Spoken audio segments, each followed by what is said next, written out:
amigas y amigos de YouTube, bienvenidos a mi canal Aprender a Hablar. Mi nombre es Raquel Bastida y el tema de hoy se llama lenguaje. Pero antes de continuar, recuerda suscribirte dándole un touch a la campanita para que te llegue mi siguiente video y manita arriba para que esta importantísima información llegue a más personas. Comenzamos.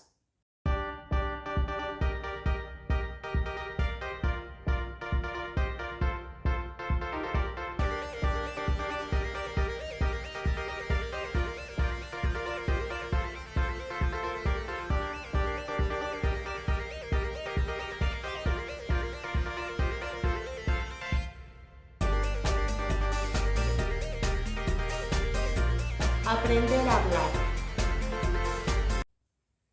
Bueno, el tema de hoy se llama lenguaje y nos vamos a adentrar más en este tema para saber sobre esta función neurológica. Bueno, sabemos que el lenguaje es una función superior que tenemos los seres humanos para expresar ideas complejas mediante un sistema organizado de significados. Y así nosotros podemos expresar pensamientos, emociones, sentimientos, ideas, conocimiento. El lenguaje tiene sus dimensiones, que es forma, contenido y uso. Vamos a ver cada una de ellas. Por ejemplo, en forma, ¿qué comprende? Fonología, sonidos, morfología, reglas, sintaxis, orden. En contenido, ¿qué comprende? La semántica, el significado, tiene que ver con la comprensión. Y en uso tenemos la pragmática, cómo el contexto influye en la interpretación del significado. Bueno, nosotros antes de desarrollar un lenguaje vasto, desarrollamos un prelenguaje que tiene un carácter neurofisiológico y psicológico y tiene que ver con lo que percibimos, tiene que ver con la percepción, con la motricidad, con la imitación y con la memoria. Cuando nuestro pequeño está creciendo, se va desarrollando, él va a usar este prelenguaje por medio de la percepción, del movimiento, la imitación. Él va a interactuar con el ambiente, lo va a registrar en la memoria y el lenguaje se va a ir desarrollando.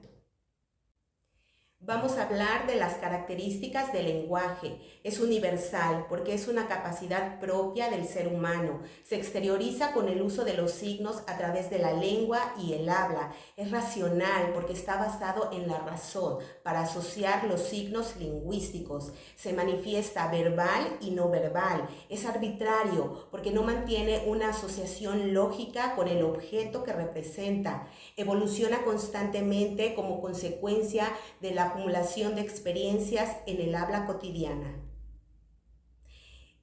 Vamos a hablar un poco por qué es verbal y no verbal. Verbal, porque las palabras están formadas por signos y así nosotros podemos expresar oralmente mediante el habla o la escritura, y no verbal porque también el lenguaje se puede expresar mediante imágenes, símbolos, el lenguaje de señas, anuncios.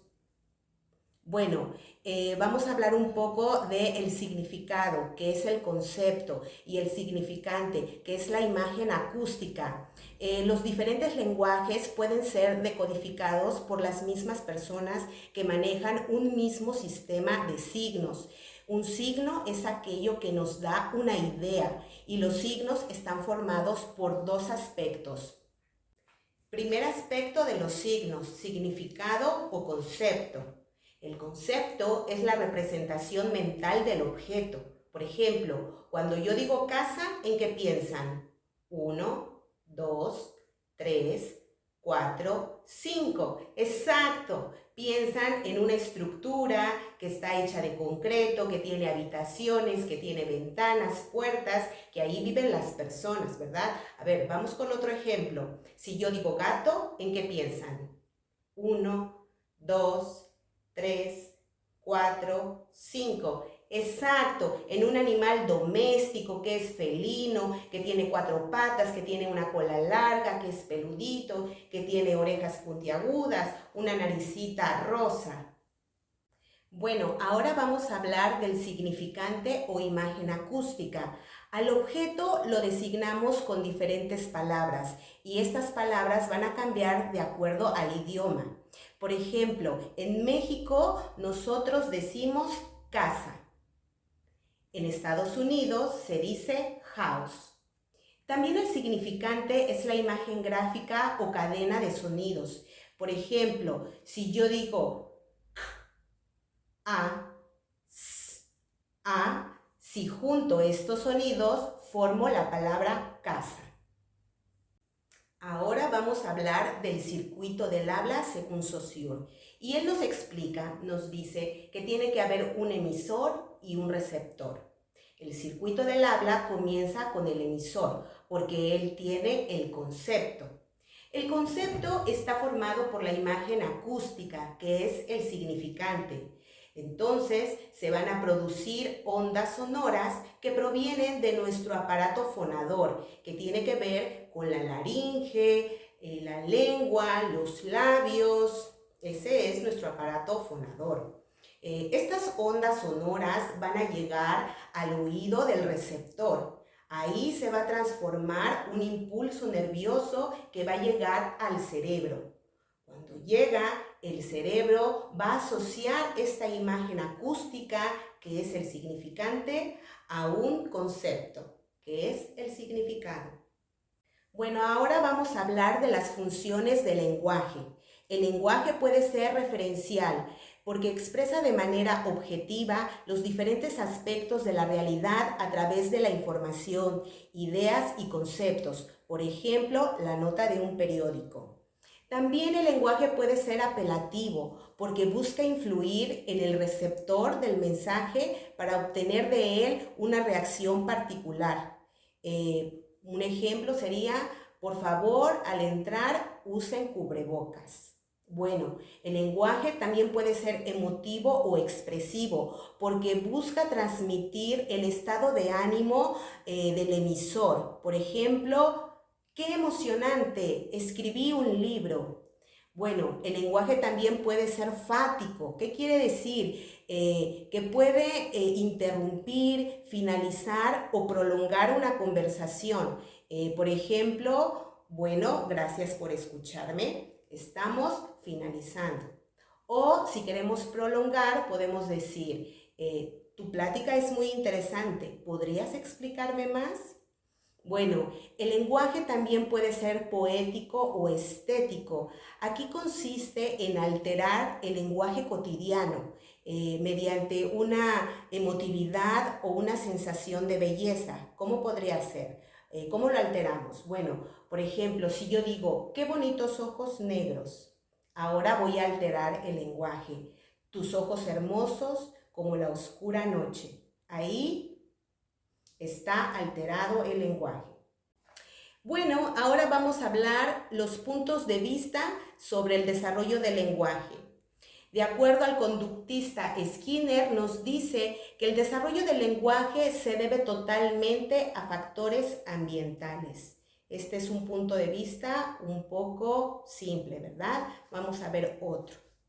El innatista Chomsky nos dice que el lenguaje proviene de las características biológicas innatas de la mente humana. También es una teoría simple porque solamente nos habla de lo biológico.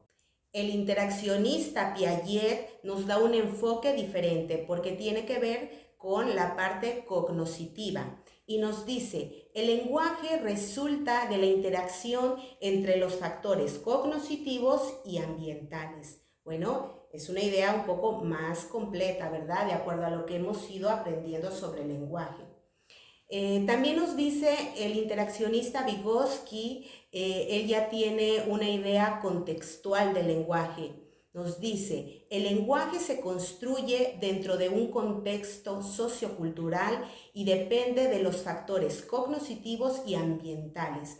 Entonces, podemos decir que el lenguaje es una función superior que tenemos nosotros los seres humanos para expresar ideas complejas y necesita de un contexto sociocultural para desarrollarse. Conforme la persona va creciendo, va madurando, va desarrollando ideas más complejas para expresar. El lenguaje necesita del área de Broca, necesita del área de Wernicke, del giro angular, para que lo organice, para que lo comprenda. Cuando se da esta organización neurolingüística, se conecta con el habla y la persona puede expresar sus ideas.